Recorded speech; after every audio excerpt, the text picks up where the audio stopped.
시청자 여러분 안녕하십니까? 전 세계 교회와 선교지 소식 전해드리는 CGN월드뉴스 정은지입니다. 첫 번째 소식, CBN에서 보낸 소식부터 전해드립니다. 아제르바이잔이 점령한 아르메니아 지역 나고르노 카라바흐가 사라질 예정입니다. 나고르노 카라바흐 정부는 지난 1월 1일 정부를 해산하기로 했습니다. 이 같은 결정은 아제르바이잔 군대가 지역을 점령하면서 비롯됐습니다. 자세한 소식 전해드립니다. 나고르노 카라바흐 정부 지도자들 일부는 아제르바이잔에 투항하거나 체포됐습니다. 이에 나고르노 카라바흐 인구 절반 이상인 8만 명은 집단 학살을 우려하며 아르메니아로 피난했습니다. It was a nightmare. There are no words to describe. The village was heavily shelled. Almost no one is left in the village. Most people have been evacuated. 아제르바이잔 군대의 대대적인 공습으로 14,000명의 난민들이 아르메니아로 피난해야 했고 수천 명이 하나뿐인 국경 검문소를 통과하기 위해 엄청난 교통체증 속에 갇혀 있습니다. 나고르노 카라바흐는 아제르바이잔과 아르메니아 사이에 있는 고립 영토입니다. This is an area of Armenia, Nagorno-Karabakh, that has been contested for many years. It has historically been filled with Armenians, Armenian cultures, the Christian faith. 국제적으로는 아제르바이잔 지역으로 인정받고 있지만 나고르노 카라바흐는 30년간 아르메니아 민족이 지배했습니다. 최근 2명의 미국 의원들이 이 지역을 방문해 니콜 파니샨 아르메니아 총리를 만났습니다. 그는 현재 인종 청소가 일어나고 있다고 말했습니다.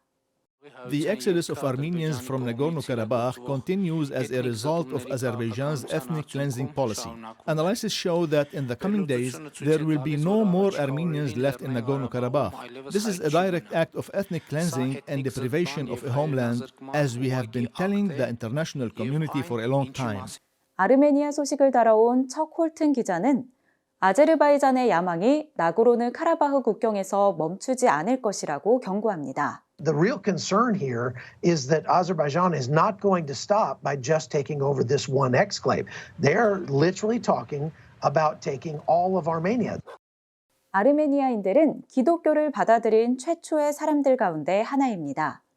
그러나 곧 이곳의 종교적, 민족적 역사가 사라질 수 있다는 우려가 제기되고 있습니다. 이어서 국제기독연대의 조엘 벨드캠프가 자세한 소식 전해드립니다. 현재 나고르노 카라바흐에 남아있는 아르메니아인들의 안전은 보장할 수 없는 상황입니다. As far as we know, everyone who can leave is leaving right now. I talked to an Armenian friend of mine who's in the capital city of Nagorno-Karabakh yesterday, and he told me that the only people he could see in the streets were very, very elderly people and people with perhaps mental illnesses. Whatever Armenians do stay behind will essentially be hostages to the Aliyev regime of Azerbaijan, one of the worst dictatorships in the world, and we have grave fears for their safety.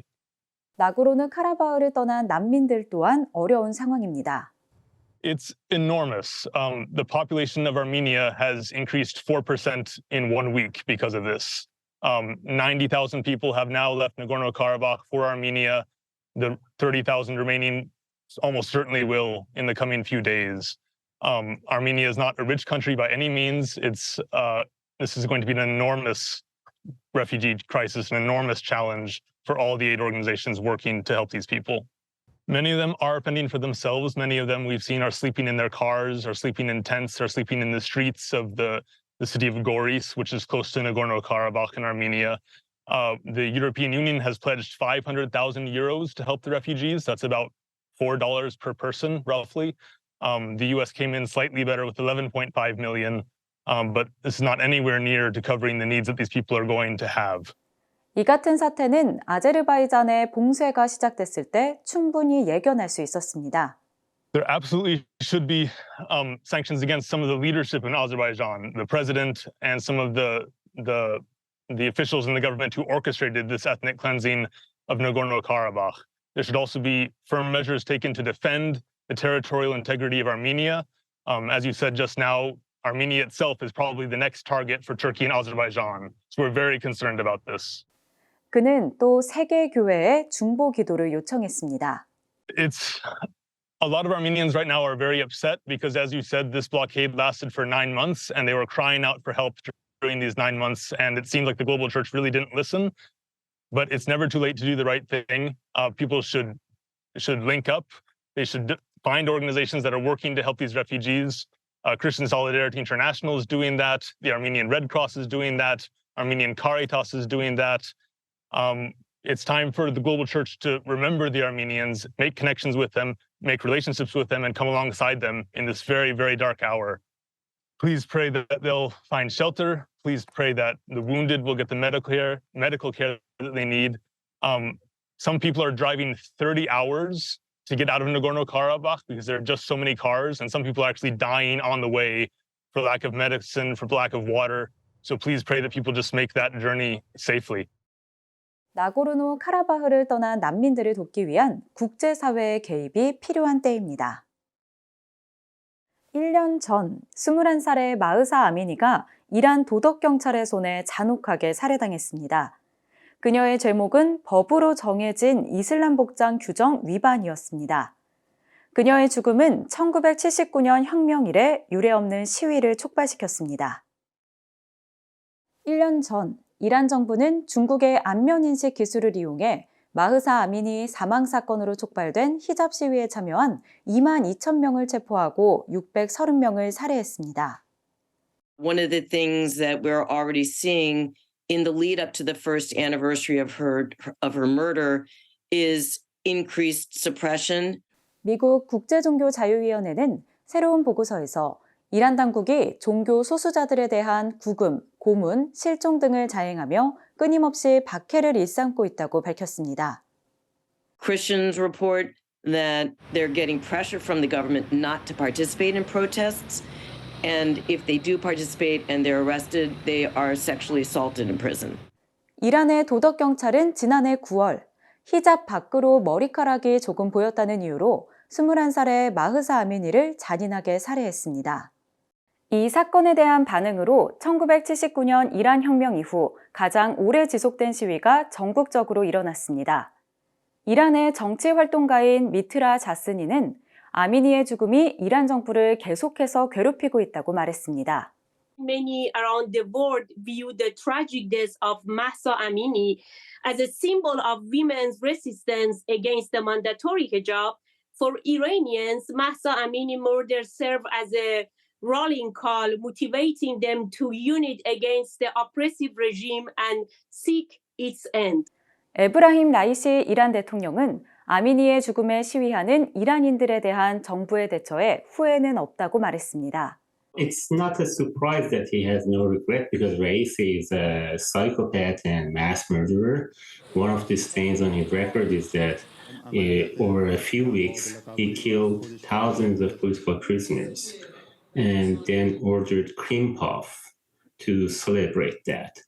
이란 당국은 아미니 사망 1주기를 맞아 열린 시위에도 강경 대응했습니다. Every day we get the news about people being arrested. And that shows that the regime is really afraid, is really scared, and is getting ready for a show of force with the people. 한편 이란 의회를 통과한 히잡과 순결법은 소위 정숙법을 위반하고 적발된 여성들에 대한 벌금을 인상하고 징역 5년에서 10년을 선고하도록 합니다. 자스니는 히잡 시위가 이란 여성들이 물러서지 않는다는 것을 보여준다고 말했습니다. We want this regime change. We want to take back our country. So we never afraid from new rules that this is not new for us because it started since 40 years ago. 이란인들이 마흐사 아미니의 유산을 기리는 가운데 이슬람 정권은 또다시 국민들을 강경하게 탄압하고 있습니다. 이어서 이란의 현재 상황에 대해 인권단체 트랜스폼 이란의 라나 실크가 자세한 소식 전해드립니다. 먼저 이란 의회가 새롭게 통과시킨 히잡과 순결 법안에 대해 설명했습니다. The bill is an incredibly strong stand against women, much stronger than has been before. They have increased all the consequences, prison terms, fines for the women and celebrities and businesses and any people of influence that might get behind any kind of protest or anti-government stance, including how women dress, they will also be punished. So altogether, the government is saying whether you do it or encourage other people to do it, the consequences for you are going to be grave. 지난해 마흐사 아미니가 살해된 이후 시위에 참여한 이란인들 가운데 600명이 넘는 사람들이 숨지고 2만 2천여 명이 체포됐습니다. 이에 대해 라나 실크는 정권 몰락이 임박했음을 시사한다고 밝혔습니다. I think we are. The situation today is completely untenable. It can't continue like this. One way or another, something has to give. And the people are growing in their courage, in their blatant disregard for the rules. Even today, we hear of women walking the streets with no hijab. Right now, with this bill coming into play, with all the warnings that things will get even harder for them, they are still defiant. So I think the courage of the people will continue and their unity and their strength in numbers will continue and we will see a change. 이란인들은 정부의 억압이 전혀 새로운 일이 아니라고 입을 모읍니다.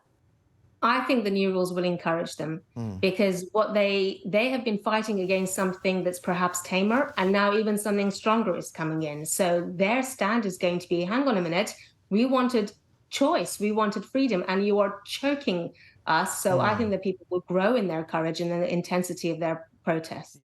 한편 정부의 엄중 탄압에도 이란 교회는 유례없는 성장을 보이며 번영하고 있습니다. Well, the people of Iran are increasingly disgruntled with Islam and all that Islam apparently offers them, in Iran at least, and they are looking for an alternative. So the harder the government pushes, controls, limits, censors, the greater the people's hunger, the greater their curiosity, and they are looking for alternatives, and they're finding Jesus. 이란 교회는 그 어느 때보다 강한 믿음을 보이고 있습니다. Stronger than ever before. The problem that we don't have in Iran is any kind of lukewarm religion. If you come to turn to Christ, you know full well what the consequences are. It's illegal and it's written down in plain text in the law. The ultimate consequence is execution. So no one dapples for fun. If they're going to go for Jesus, they go wholeheartedly and they do go wholeheartedly. 이란 크리스천들은 히잡 시위에도 적극 참여하는 등 예수 그리스도의 사랑을 보여주고 있습니다. Yes, joining in protests, but also what I love to see is Christian love in action. So certainly for us as an organization, when we saw the number of injuries and the vast number being turned away from hospitals, doctors saying, oh, I see that's a gunshot wound, I don't want anything to do with it. Those people needed practical care. So we sent doctors and nurses to the streets to catch the wounded and care for them. There's a lot that can be done that shows the love of Jesus in hands and feet as well as words. 이란인들의 영적 변화는 나라를 떠난 사람들에게도 동일합니다.